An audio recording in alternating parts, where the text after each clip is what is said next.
She's always been the golden child, hasn't she? Unlike some people who just drift through life. My stepmother's voice cut through the champagne bubbles and birthday chatter like a scalpel through silk. Vivian stood at the head table, crystal flute raised high, her smile as perfectly crafted as the lies she'd been feeding my family for 5 years. The country club's chandeliers cast shadows across her face that somehow made her look even more angelic. The grieving widow who'd saved my father from despair. The saint who'd tried so hard with his difficult daughter. I watched from my assigned seat at table 12, the one by the kitchen doors where the waitstaff bumped my chair every time they rushed past. Dad hadn't even looked my way when I arrived. His eyes were locked on Vivian, hanging on every poisoned word that dripped from her burgundy lips. When Robert first introduced me to his family, she continued, her free hand finding my father's shoulder, I knew Sarah would be a challenge. Some children never quite recover from loss, do they? They become stuck, unable to move forward, unable to contribute. The room tittered with uncomfortable laughter. Aunt Martha shot me a pitying glance. Uncle Jim suddenly found his napkin fascinating. My cousin Beth, who used to call me her hero when we were kids, whispered something to her husband and shook her head. But what made my blood freeze wasn't their reactions. It was the pearl necklace around Vivian's throat. My mother's pearl necklace, the one she'd worn to her last Christmas dinner. The one that had mysteriously vanished from Mom's jewelry box the week after the funeral. Vivian had sworn on her mother's grave that she'd never seen it. To Robert, she concluded, raising her glass higher. To the man who gave me a second chance at love, who trusted me with his business, his home, and yes, even his troubled daughter. Though some battles, darling, simply can't be won. The room erupted in applause. 60 of Seattle's finest clinked glasses to celebrate my father's 60th birthday, and apparently my complete failure as a human being. I stood slowly, my own untouched champagne warm in my hand. A few heads turned, probably expecting a scene. Poor, unstable Sarah, finally snapping at a public event. Vivian's eyes found mine, and in them I saw the truth she'd hidden from everyone else. Pure, crystalline triumph. She'd won. After 5 years of systematic destruction, she'd finally erased me from my own family. "Excuse me," I said to no one in particular, setting down my glass. "I need some air." But I didn't head for the balcony. Instead, I walked to the corner where the security monitor flickered quietly, ignored by the party guests. The country club had upgraded their system 3 months ago. High-definition cameras in every corner, cloud storage, audio recording capabilities. Top of the line. I should know. Sarah Mitchell's company had installed it. On the screen, I could see myself from above, a dark-haired ghost sliding between tables.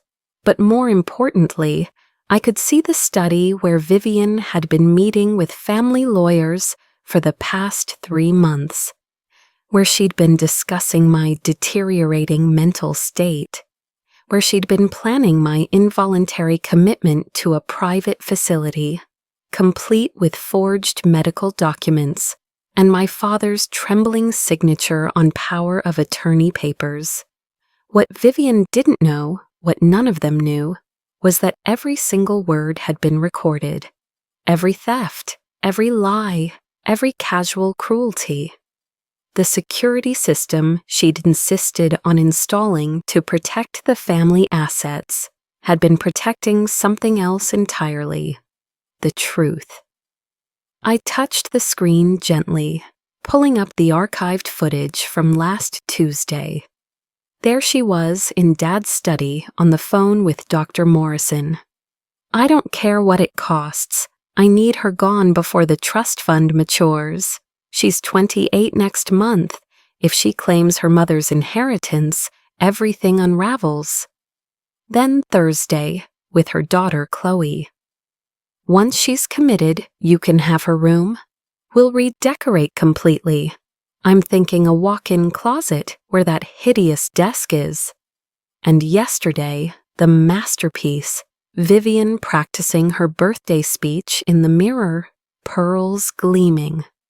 The beauty of psychological manipulation is that the victim does all the work for you.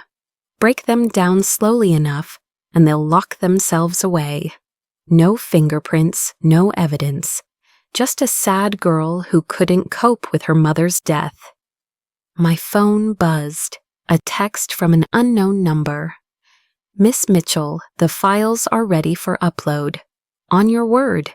Sarah Mitchell, the name I'd built in shadows while everyone thought I was drowning. The woman who'd turned a failing marketing firm into a digital empire. The ghost who'd been documenting everything, waiting for the perfect moment to let the truth detonate. I looked back at the party, at my father laughing at something Vivian whispered, at the family who'd chosen comfortable lies over their own blood, at the woman wearing my dead mother's pearls like a trophy. They thought I was broken. They thought I was defeated. They were half right. I was broken enough to rebuild myself into something they'd never see coming. Tonight wasn't about fighting back. Fighting was what weak people did when they had no other options. Tonight was about winning, and winners, I'd learned, don't announce themselves with screams. They whisper, they wait. They let their enemies build their own pyres, then hand them the match. I typed 2 words, do it. Then I walked back to table 12, sat in my chair by the kitchen doors, and waited for the show to begin. Vivian caught my eye again, raising her glass in mock salute. I smiled back, the first real smile I'd worn in 5 years. They thought I was too broken to fight back. They were right. I wasn't going to fight. I was going to win. The transformation from daughter to ghost doesn't happen overnight. It's a slow fade, like old photographs left in sunlight. First the edges blur, then the colors drain, until finally you're just an outline where a person used to be. It started the day after Mom's funeral. I was 17, still in my black dress, sitting at the kitchen table with a cup of tea I couldn't taste. Dad walked in with her, Vivian Chen, his grief counselor, the woman with the perfect smile and practiced sympathy. "This is Vivian," he said, his hand on her lower back, with a familiarity that made my stomach turn. "She's been helping me. She's going to stay for dinner." She never left. Within 6 months, she'd moved into Mom's studio, claiming she needed the light for her art therapy practice. Mom's easels went into storage. Her half-finished paintings, landscapes of places we'd planned to visit together, ended up in garbage bags by the curb. I salvaged what I could, hiding canvases under my bed like contraband memories. "Your mother would want us to move forward," Vivian would say, each word carefully calibrated for maximum damage. She had this way of speaking about Mom in past perfect tense, as if she'd known her, as if she had any right to interpret her wishes. "She wouldn't want you dwelling in sadness, Sarah." But I wasn't dwelling, I was drowning, and Vivian made sure of it. The first Christmas without Mom, I found Vivian in Mom's closet, trying on her clothes. The burgundy cocktail dress Mom wore to gallery openings. The cashmere coat Dad bought her for their anniversary. "Oh, Sarah," she said, not even startled. "Your father said I could look through these." Such a shame to waste beautiful things on grief. I told Dad. He sighed like I was being dramatic. She's trying to help, sweetheart. Don't make this harder than it needs to be. By the time they married, 11 months after Mom's death, in the garden Mom had planted, I'd learned the rules of invisibility. Speak only when spoken to. Don't reminisce about Mom. Don't excel too visibly. Don't expect anything that could be given to Chloe instead. Chloe, Vivian's daughter, my new sister, who arrived like a hurricane of needs and demands.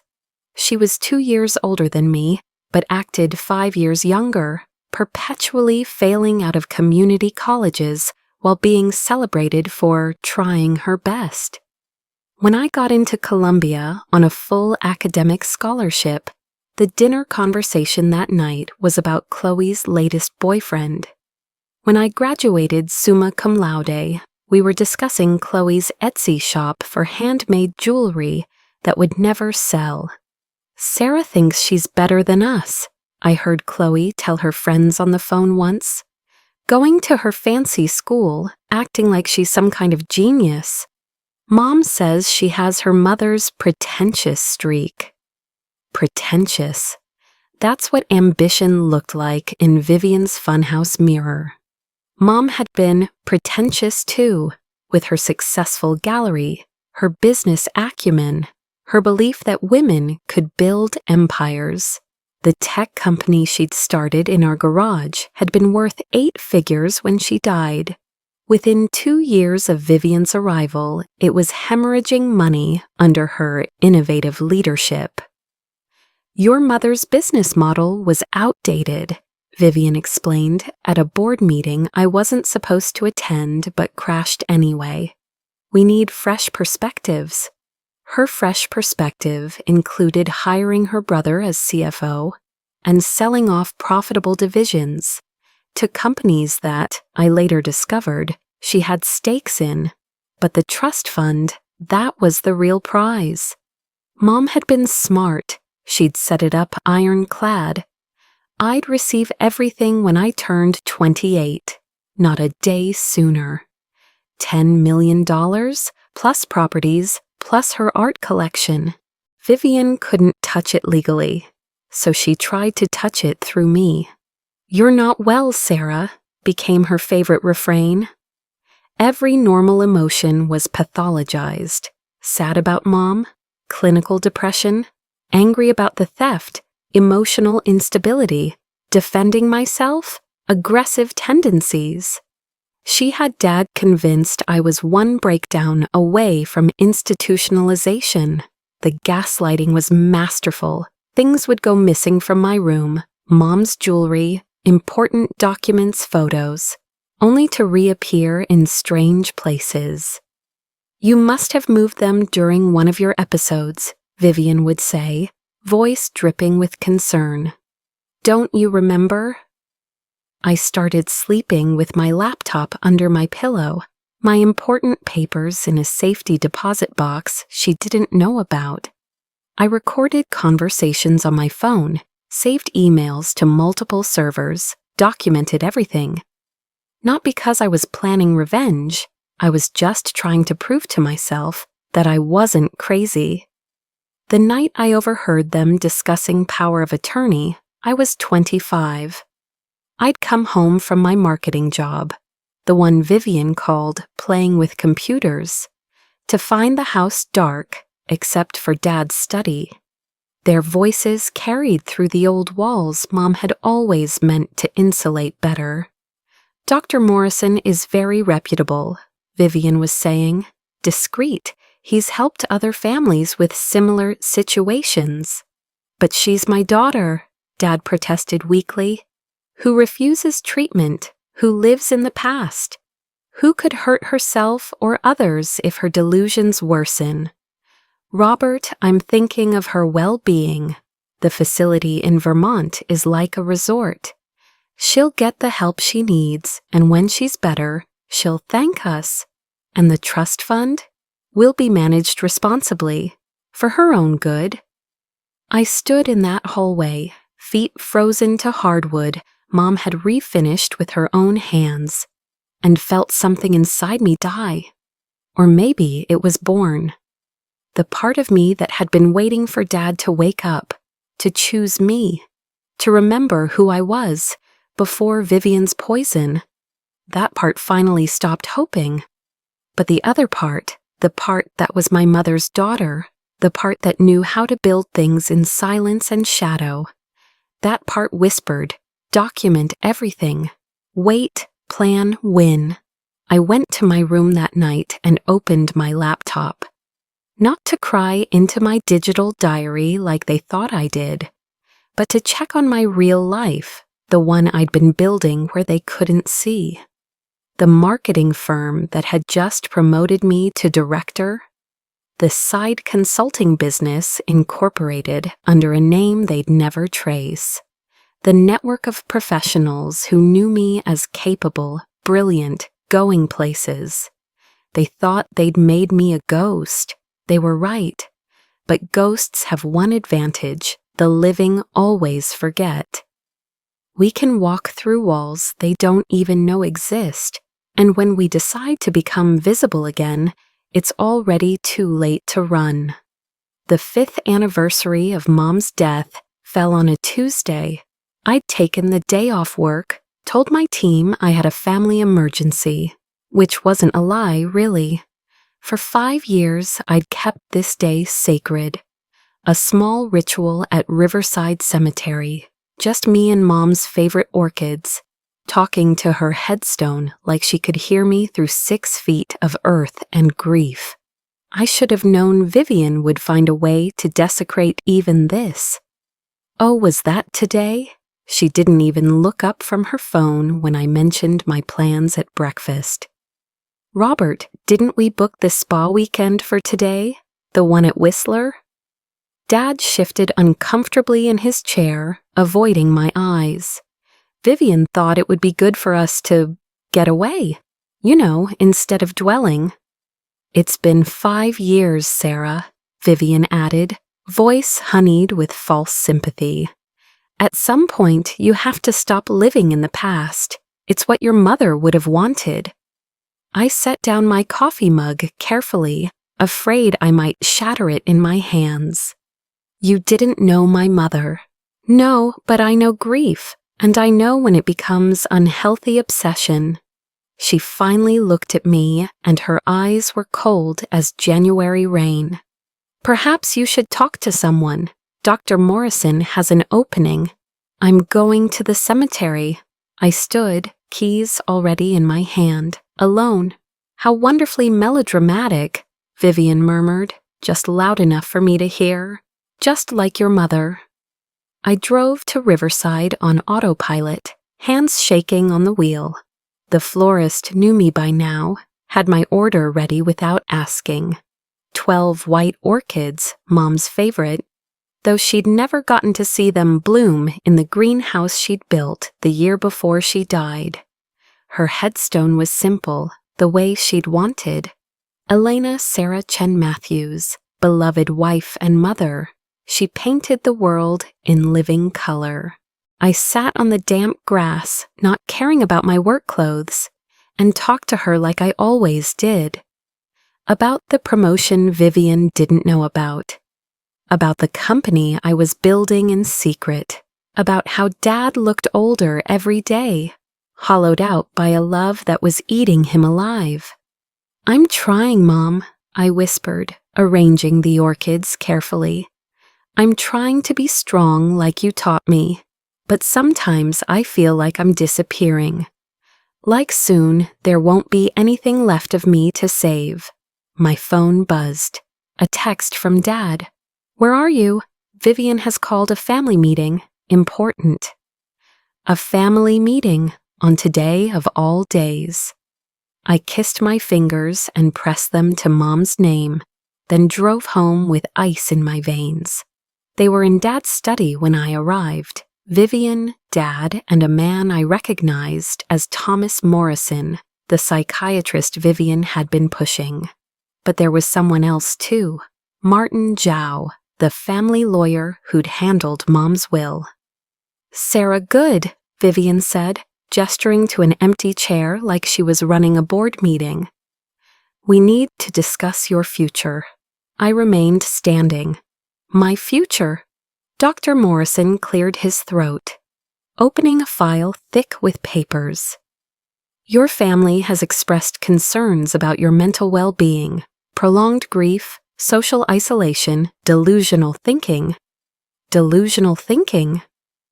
You believe your stepmother is stealing from you, he said calmly, as if reading a grocery list. You've accused her of taking your mother's belongings, sabotaging the family business, plotting against you, classic paranoid ideation. I looked at Dad, searching for any sign of the man who'd taught me to ride a bike, who'd cried at my high school graduation, who'd danced with Mom in the kitchen every Sunday morning. Dad? He couldn't meet my eyes. We just want you to get help, sweetheart. Martin Zhao slid a document across the desk. This is a voluntary commitment form, 30 days at Whispering Pines, a wonderful facility in Vermont. They specialize in grief disorders and adjustment issues. And if I refuse? Vivian's smile was razor sharp. Then we'll have to pursue other options. Dr. Morrison can petition for involuntary commitment based on your history of instability. It would be so much easier if you cooperated. I picked up the form, scanning the legal language. Buried in paragraph 6 was the real poison. In the event of mental incapacitation, power of attorney defaults to immediate family. They weren't just trying to lock me away. They were trying to steal everything Mom left me. I need time to think, I said. Of course, Dr. Morrison replied smoothly. Take the evening, we can revisit this tomorrow. I left the study on unsteady legs, my mind racing. But as I passed the bookshelf in the hallway, I noticed something. Dad's tablet, propped up and still glowing. We'd had a video call earlier about the cemetery visit. He'd wanted to send virtual flowers since he couldn't come in person. The call had ended, but the device was still recording, little red light blinking steadily. I kept walking, gave no sign I'd noticed. In my room, I opened my laptop and logged into Dad's cloud storage. I'd set it up for him years ago, and he'd never changed the password from Mom's birthday. There it was, 47 minutes of crystal clear video, starting from when I'd left for the cemetery. My hands trembled as I hit play. She actually believed you about the spa weekend. Vivian laughed the moment I'd left. God, she's even more pathetic than her mother was. Don't, Dad said quietly. Don't what? Tell the truth. Your first wife was a controlling bitch who thought she was better than everyone. At least she had the decency to die before she could ruin you completely. Vivian. No, Robert, I'm tired of pretending. That little ghost haunting our lives, clutching her mommy's memory like a security blanket. She's outlived her usefulness. Sign the papers. The video showed Dad's shaking hand as he signed document after document. Dr. Morrison explaining how he'd backdate evaluations, create a paper trail of mental illness going back years. Martin Zhao outlining how they'd transfer the trust fund, liquidate the assets, make it all legal and untouchable. What about the art collection? Vivian asked. Some of those pieces are worth millions. Tragic studio fire, Martin suggested. Happens all the time with amateur storage.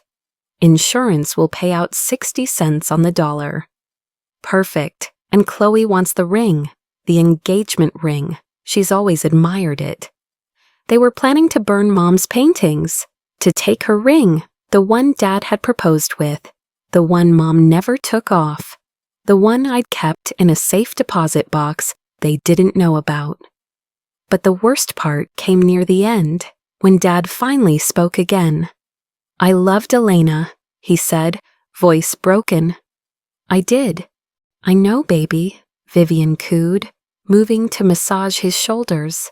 But she's gone, and her daughter is just like her, selfish, superior, thinking she's so special. You did your best, but some people can't be saved. Let her go. Choose the living. Choose the living, Dad repeated, and signed the last page. I downloaded the file, uploaded it to 3 different secure servers, emailed it to my lawyer, not the family one, but mine, the one who'd incorporated Sarah Mitchell Enterprises 6 months ago. Then I sat on my childhood bed, surrounded by the remnants of a life they'd systematically destroyed, and felt something fundamental shift inside me.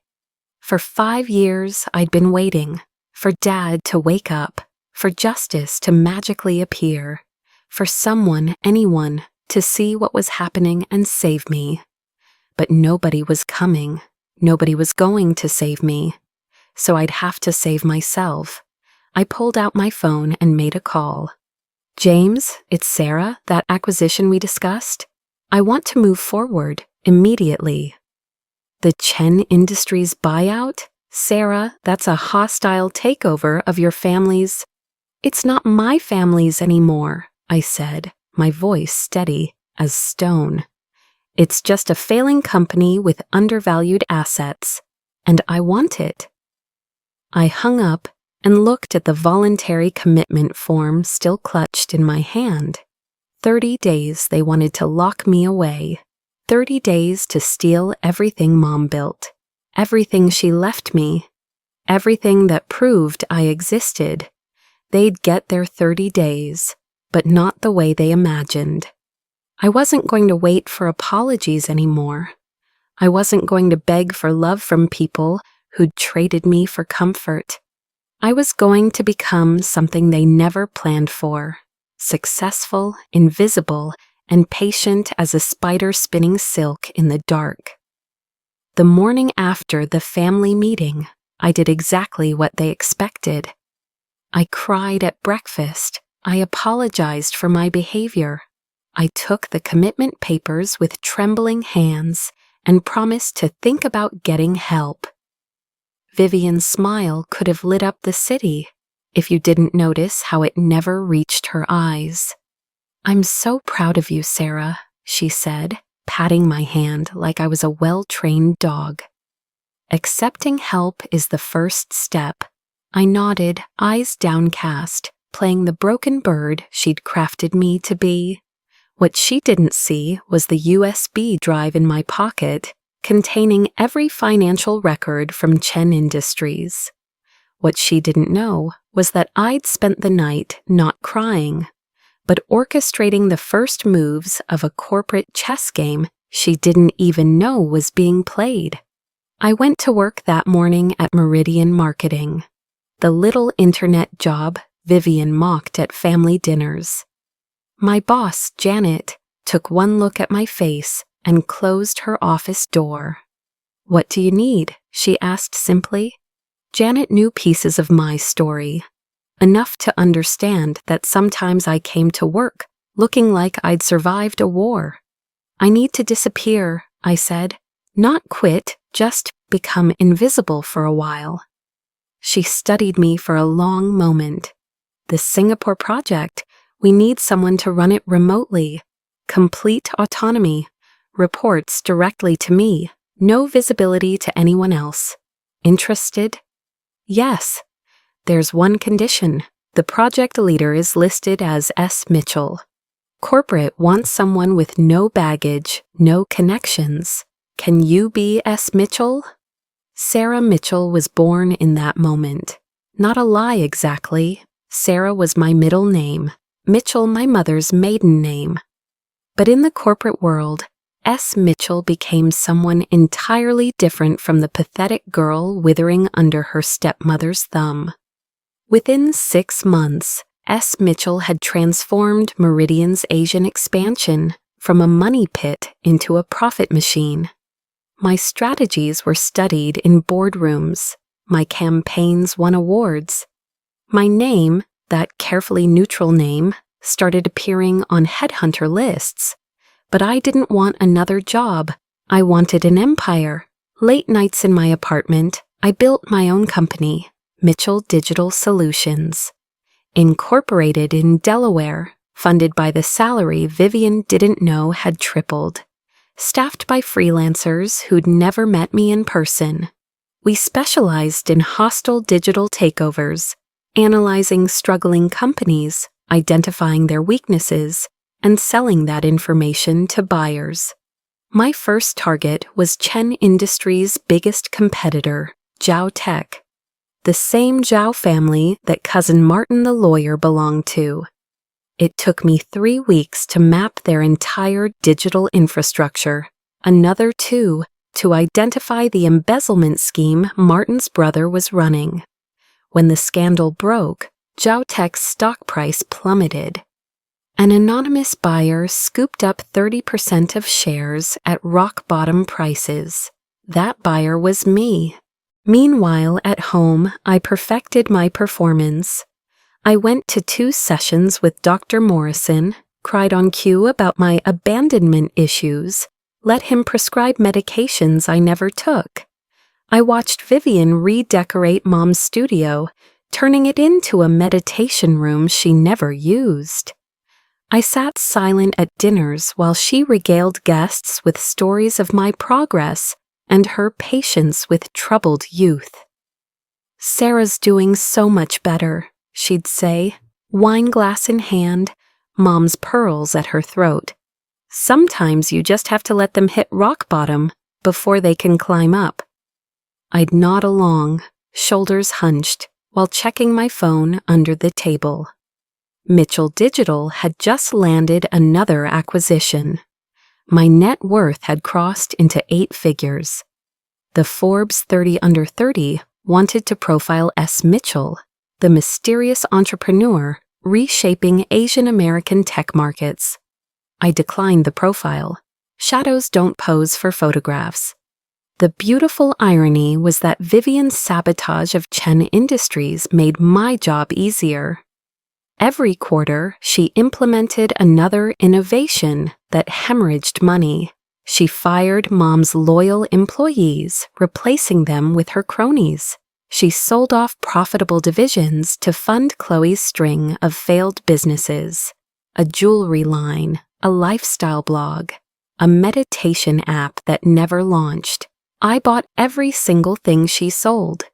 Through shell companies, anonymous investors, Byzantine corporate structures that would take forensic accountants years to untangle.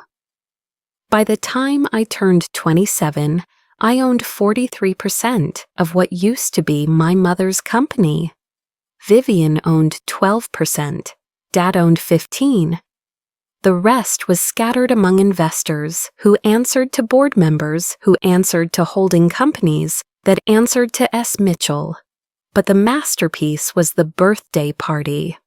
"We want something spectacular for Robert's 60th, Vivian announced 3 months before. The country club, full catering, all the important people. A real celebration of our success. Our success. The company she'd driven into the ground, the family she'd poisoned, the daughter she'd tried to erase. I'll help, I offered quietly. Vivian actually laughed. "That's sweet, Sarah, but party planning requires connections, social understanding. Maybe you can help Chloe with the gift bags." Perfect. Being dismissed meant being unsupervised. I volunteered to handle the technical stuff, coordinating with vendors, managing RSVPs, the boring logistics Vivian couldn't be bothered with. She handed over the country club's contact information without a second thought. What she didn't know was that the country club had recently upgraded their entire AV system. A company called Mitchell Solutions had won the bid, something about revolutionary security integration and event management technology. The club was so impressed, they gave us complete back-end access. Every camera, every microphone, every screen in the building.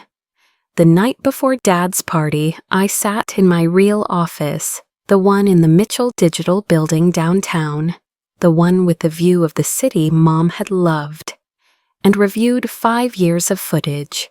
Vivian stealing Mom's jewelry, Vivian shredding documents, Vivian meeting with Dr. Morrison to plan my imprisonment, Vivian and Martin Zhao discussing insurance fraud, Vivian telling Chloe that I was one signature away from being someone else's problem.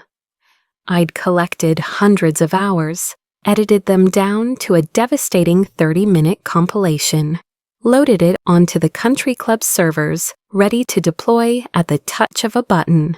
But I wasn't ready to push it, not yet. First, I had a toast to hear, a final performance to give, a mask to wear one last time. The invitation came addressed to Sarah Chen Matthews and guest. I RSVP'd for 2. Sarah Chen Matthews would attend, broken and bitter. But S. Mitchell would be there too, invisible in plain sight, finger on the trigger of truth. The morning of the party, I looked in the mirror and saw 2 women. One was the ghost Vivian had created, hollow-eyed, shoulders curved in perpetual apology. The other was Mom's daughter, spine straight, eyes clear, ready to reclaim everything they'd tried to steal. They're the same person, I told my reflection. They just don't know it yet. I chose my dress carefully. Designer but understated, expensive but not obviously so. The kind of outfit that whispered rather than shouted. Vivian would see what she expected. Poor Sarah, trying too hard to fit in. Everyone else would see what I wanted them to see. A professional woman who belonged in any room she entered. My phone buzzed. A message from my assistant at Mitchell Digital. All systems ready, awaiting your signal. Success is the best revenge, they say. They're wrong. Success is just the foundation. Revenge is the moment they realize the person they stepped on was building a ladder, and now they're the ones looking up from the bottom rung. The country club's Cascade Ballroom glittered like a jewelry box, all crystal and candlelight and carefully curated elegance. Vivian had outdone herself, or rather, the event planner she'd hired with company funds had outdone themselves. 60 of Seattle's most influential citizens mingled over champagne and canapes, celebrating my father's 60th birthday, and by extension, Vivian's social triumph. I arrived precisely at 7:15, late enough to avoid the receiving line, early enough to witness the main event. The hostess led me to table 12 without checking the seating chart. I'd been assigned there so many times, it was practically muscle memory. "Sarah," Cousin Beth's voice dripped with fake surprise. "You look, well?" I smiled, the practiced smile of the perpetually pitied. "Thank you, you look lovely." She did, actually. The entire room looked lovely. Vivian had insisted on a timeless elegance theme, all black and gold and pearls. The irony wasn't lost on me. She'd themed the party around the very jewelry she'd stolen. From my seat, I could see everything. Dad at the head table, looking older than 60, laugh lines replaced by worry creases. Vivian beside him, resplendent in a gold dress that cost more than most people's cars, Mom's pearls glowing at her throat. Chloe on his other side, typing on her phone, bored already. At 7:30, Vivian began her rounds, accepting compliments like tribute. When she reached my table, her smile tightened almost imperceptibly. "Sarah, darling, so glad you could make it. Though I do wish you'd told me you were bringing a guest. The seating arrangements—" "I came alone," I said quietly, as always. "Oh." She glanced at the RSVP list on her phone, frowning. "But you marked, never mind, technology can be so confusing." The dig was subtle but clear. Poor Sarah can't even handle a simple RSVP. At 8 o'clock sharp, the lights dimmed for the presentation. A massive screen descended from the ceiling, part of the new AV system the club was so proud of. Soft music began to play, and childhood photos of Dad appeared. Baby pictures, wedding photos with Mom, family vacations. Before we begin the formal toasts, Vivian announced, microphone in hand, I've prepared a little visual journey through Robert's wonderful life. The crowd murmured appreciatively. I reached for my phone, thumb hovering over a single app icon. Mitchell Digital's remote access portal. One tap and I controlled everything. Not yet. The slideshow continued. Photos of Dad's business successes, his community service awards. Then, predictably, the narrative shifted. Vivian's arrival, their wedding, Chloe's graduation from her third community college, recent vacations to places Mom had dreamed of visiting. Every image carefully curated to erase my mother's existence, to paint Vivian as the savior of a broken family. And now, Vivian said, raising her champagne, a toast to the man who gave me everything, a second chance at love, a beautiful family, and the opportunity to heal old wounds. I tapped the icon. For a moment, nothing changed. The slideshow continued. Vivian launched into her speech, each word a perfectly placed dagger. When I first met Robert, he was drowning in grief. His daughter was struggling, lost in her own pain, unable to move forward. But together we built something beautiful from the ashes. Then the screen flickered. What? Vivian turned, frowning at the disruption. The slideshow vanished. In its place, security footage. Crystal clear, date-stamped, audio-enabled. The first clip, Vivian in Mom's room, 2 weeks after the funeral, trying on her jewelry. She had good taste, her recorded voice mused. Shame she couldn't take it with her. The room went silent. Not the polite silence of an audience, but the breathless quiet before a storm. The footage continued. Vivian shredding documents in Dad's study. Original will. What original will? There's only the one that names me as executor. Vivian stealing Mom's paintings. No one will miss them. Robert doesn't even remember what she painted. Vivian meeting with Dr. Morrison. I need her committed before her 28th birthday. Can you backdate the diagnosis? Turn it off, Vivian whispered into the microphone. Then louder, turn it off. There's been a mistake. But the Mitchell Digital system was unhackable from the inside. I should know. I designed it that way. The crown jewel came next. The family meeting footage from the night of Mom's anniversary.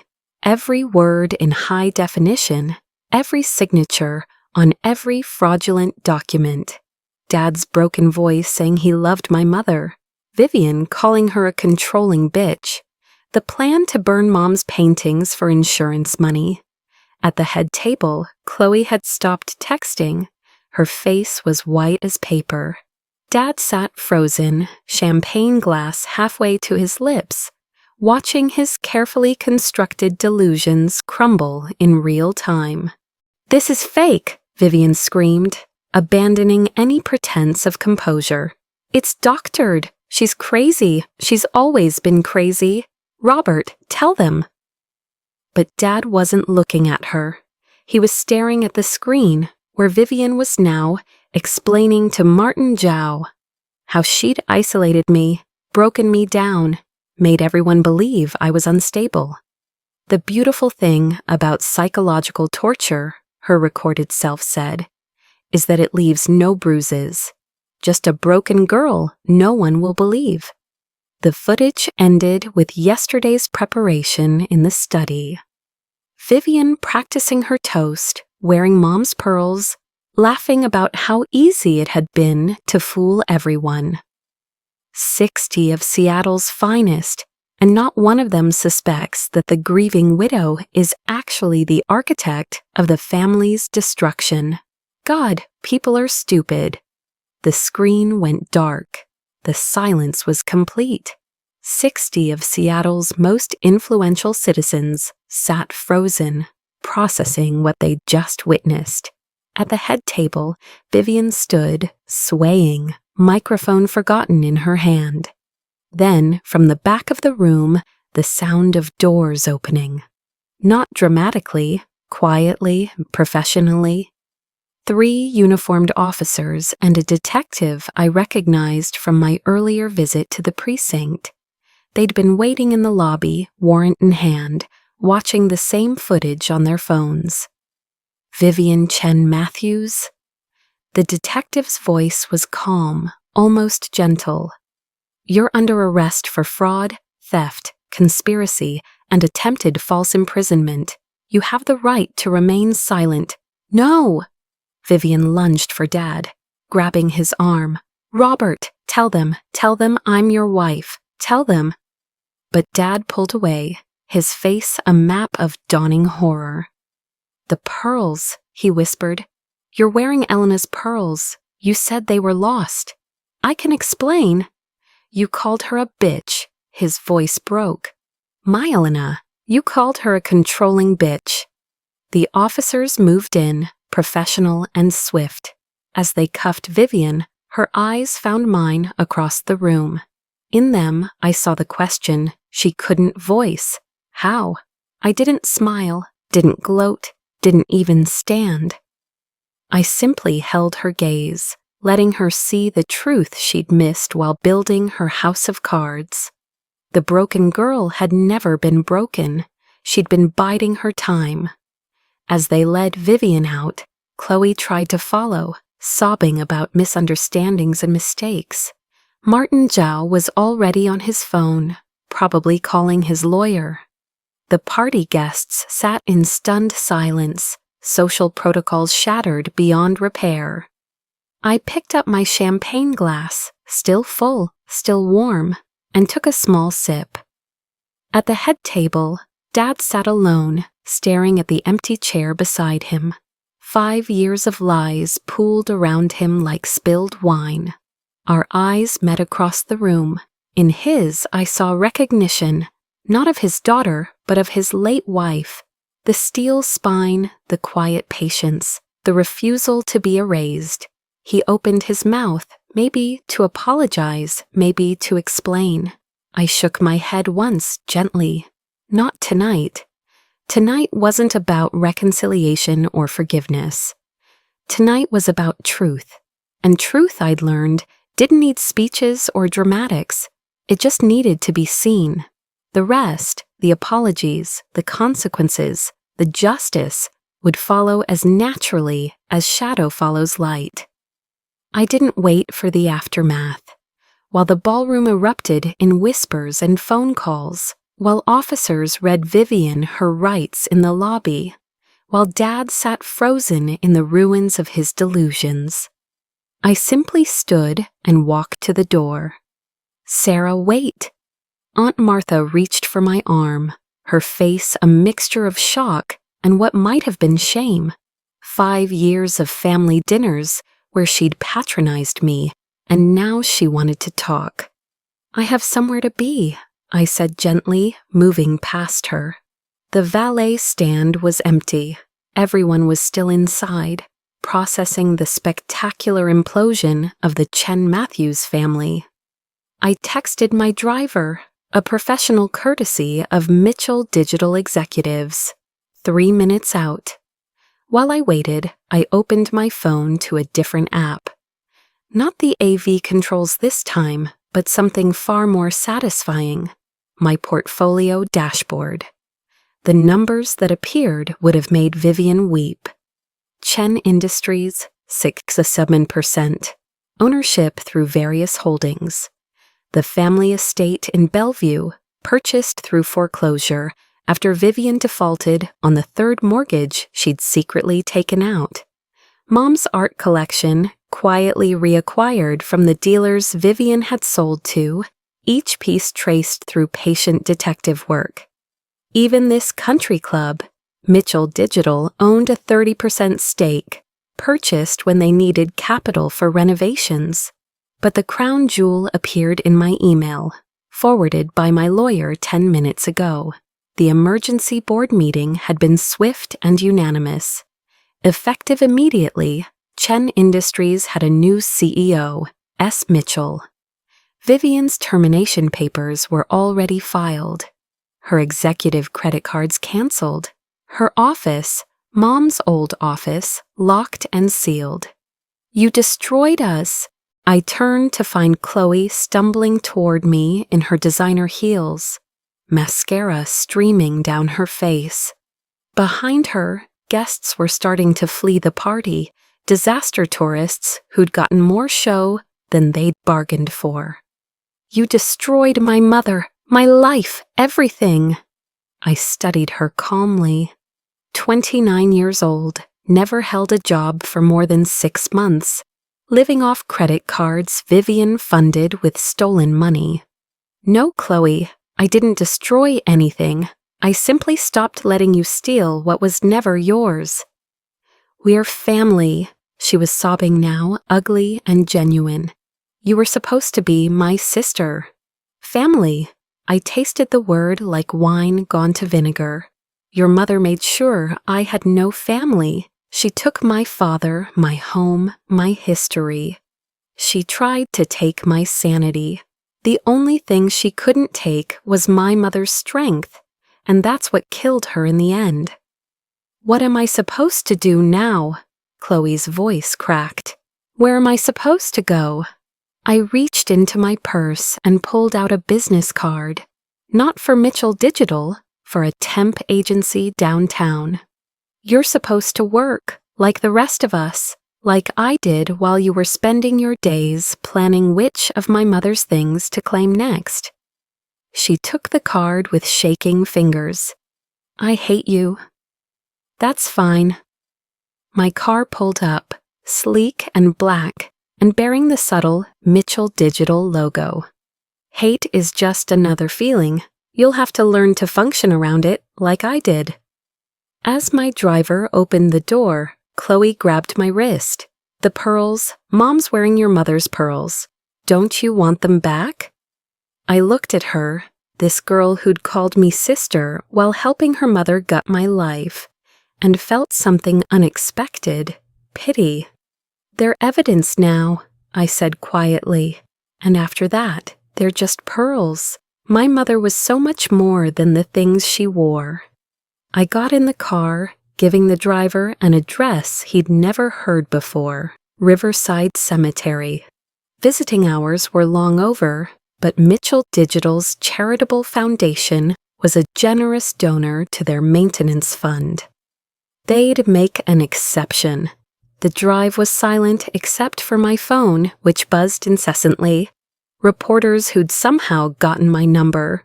Board members confirming Monday's transition meeting. Janet from Meridian texting simply, "Holy shit, drinks tomorrow?" I turned the phone off.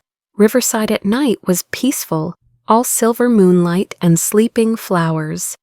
The security guard unlocked the gate without question, didn't follow as I walked the familiar path to Section C, Row 12, Plot 7. Mom's headstone looked different in the darkness, less permanent somehow. More like what it really was, a marker for a body, not a person. The person lived in the company I'd rebuilt, the paintings I'd recovered, the daughter who'd refused to disappear. I'd brought something with me, not flowers this time, but a single pearl on a silver chain. Not from Mom's stolen collection. This one I'd bought myself, with my first Mitchell Digital bonus. A reminder that beautiful things could be earned, not just inherited or stolen. I draped it over the headstone, where it caught the moonlight like a tear. "I did it, Mom," I whispered to the stone. "Not the way you would have. You always fought clean, fought fair, but the world isn't fair anymore. Maybe it never was." The wind picked up, rustling through the oak trees she'd loved. If I believed in signs, I might have taken it as approval, but I'd learned not to look for meaning in coincidences. The world was chaos. Justice was what you carved from it with your own hands. I'm CEO now of your company, of the empire you built. Vivian's going to prison, Dad's going to therapy, and I'm going to Paris next month to see the museums you always talked about. Silence, of course. The dead don't answer back. They just lie there while the living project their needs onto granite and grief. I'm not sure I'm ready to forgive him, I admitted, or if I ever will be. He chose her over me. Every day for 5 years, he chose comfort over truth. How do you forgive that? But even as I asked, I knew what Mom would say. Forgiveness wasn't about them. It was about setting down the weight so you could use both hands to build something better. My phone, still off, weighed heavy in my pocket. Tomorrow it would ring with demands, decisions, the 1,000 details of running an empire. But tonight, I sat on the damp grass in my designer dress and talked to my mother about simpler things. The book I was reading, the apartment I'd bought with the view of the Sound, the life I'd built in the shadows that was finally ready for sunlight. When I left an hour later, the pearl necklace remained on the headstone, a small offering to the woman who'd given me everything, including the strength to take it all back.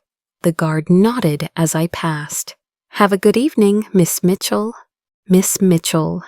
Tomorrow the news would break.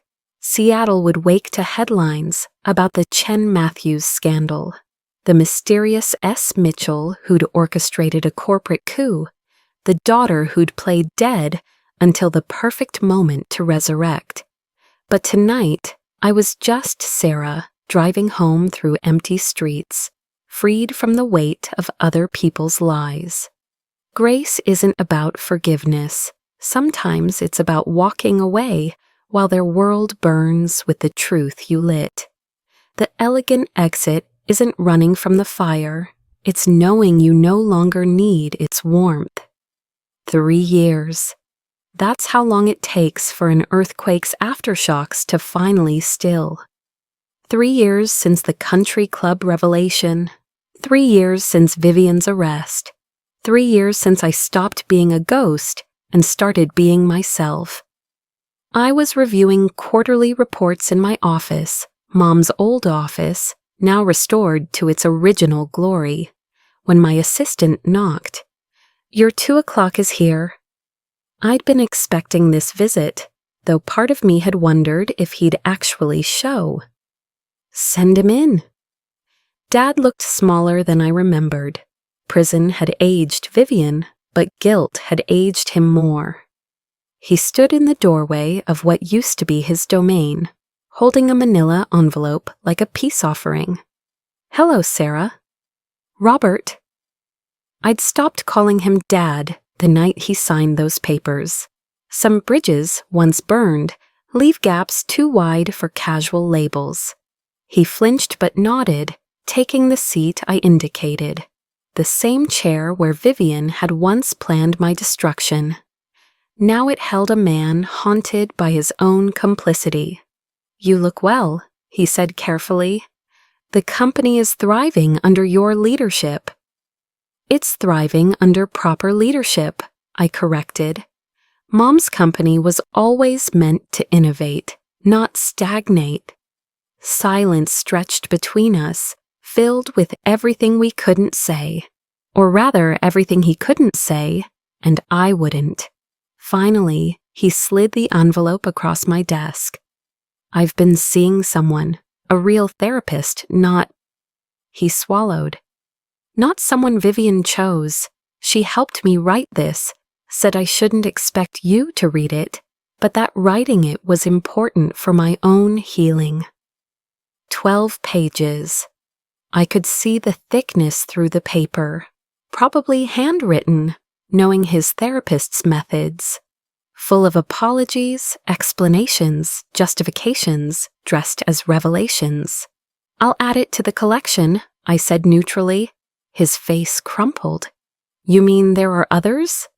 17 letters in 3 years, plus emails, voicemails, and that unfortunate singing telegram on my birthday. I kept my voice level, professional. "Your therapist is right, though. The writing is for you, not me." "Do you ever read them?" "No." "Will you ever?" I leaned back, studying the man who'd taught me to ride a bicycle, who'd danced with Mom in the kitchen, who'd chosen comfort over his daughter's sanity. "Did you know that Mom wrote letters too, when she was sick? One for every birthday, until I turned 30. She hid them in her studio, in the false bottom of her paint box." His breath caught. "Elena never told me she was that sick." "She protected you from a lot of things." I pulled out a familiar box, worn at the edges from years of handling. Vivian found them, of course, was going to throw them away. Morbid, she called them. But Chloe, of all people, saved them, hid them in her closet, my old room, and gave them to me after the trial. "Chloe?" He looked stunned. "But she testified against Vivian." Turns out being forced to get a job gave her perspective. She's a shift manager at a bookstore now. We have coffee sometimes.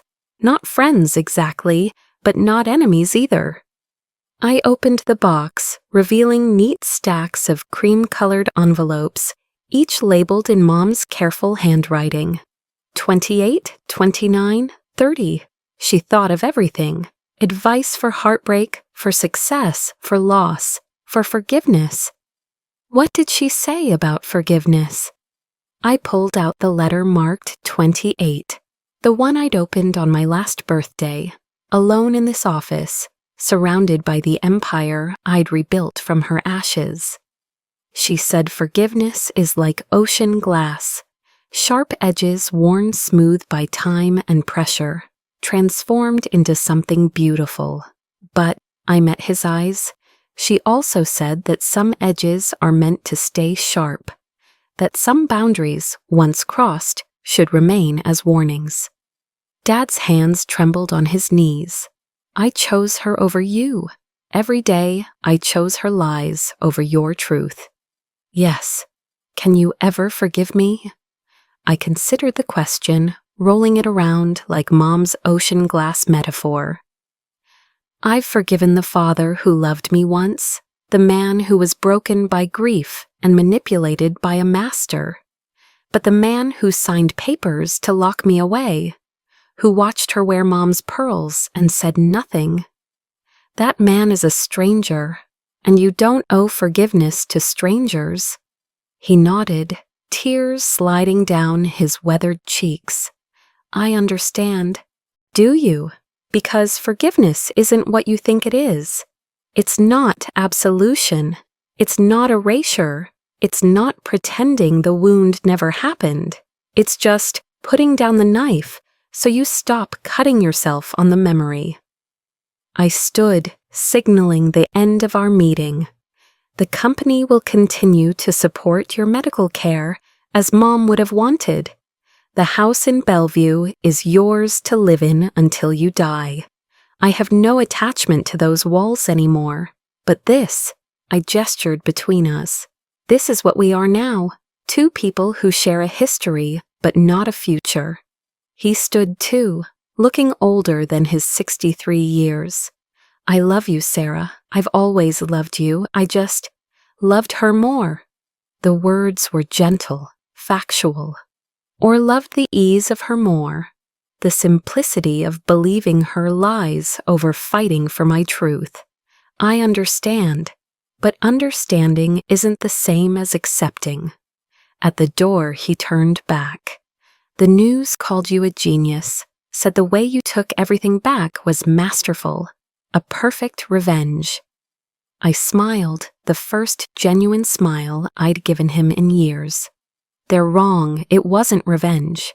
Revenge implies I did it to hurt you. I didn't. I did it to save myself. You getting hurt was just collateral damage. After he left, I returned to my desk and the work that waited. Chen Industries had expanded into 3 new markets. The Mitchell Digital Division was pioneering AI-driven therapy platforms. Ironic, given our family history with therapists. Mom's paintings hung in the employee gallery, inspiring a new generation to create fearlessly. My phone buzzed, a text from an unknown number, but the message told me exactly who it was. Saw the interview. You looked good. Vivian. Even from federal prison, she couldn't resist a final jab. I screenshotted the message for my lawyer. She wasn't supposed to have phone access, then deleted it. Some voices didn't deserve space in my life, not even as evidence. That night, I attended a charity gala for entrepreneurial women. The whispering followed me as always. The woman who'd brought down her own family, the daughter who'd chosen justice over blood, Seattle's most elegant vigilante. I let them whisper. Stories have power, only if you let them define you. At my table sat 8 other women, each with their own tale of rising from someone else's ashes. We talked about market strategies and expansion plans, about the beauty of building something with your own hands. Not one of them asked about the scandal. They didn't need to. They recognized their own reflection in my refusal to disappear. They call it revenge, the woman next to me said quietly. She'd escaped an abusive business partner who'd tried to steal her tech startup. But it's not, is it? It's just survival with interest earned. Compound interest, I agreed, raising my glass, the best kind. The evening ended with an award I hadn't known I was receiving. For excellence in corporate rehabilitation, the presenter announced, Sarah Mitchell, who transformed personal tragedy into professional triumph. I accepted the crystal trophy, thinking of Mom, of the award she'd never gotten to receive. In my acceptance speech, I said only this. My mother taught me that dignity isn't what others can't take from you. It's what you refuse to let them touch. Sometimes that means fighting. Sometimes it means enduring. And sometimes it means becoming so successful that your very existence is a rebuttal to everyone who tried to erase you. The applause was thunderous, but I barely heard it. I was thinking of Vivian in her cell, of Dad in his empty house, of Chloe at her bookstore job, of all the pieces of a life detonated and rebuilt. They'd tried to make me disappear. Instead, I'd become unforgettable. The echo of revenge isn't in the lives you destroy. It's in the life you build from the ruins.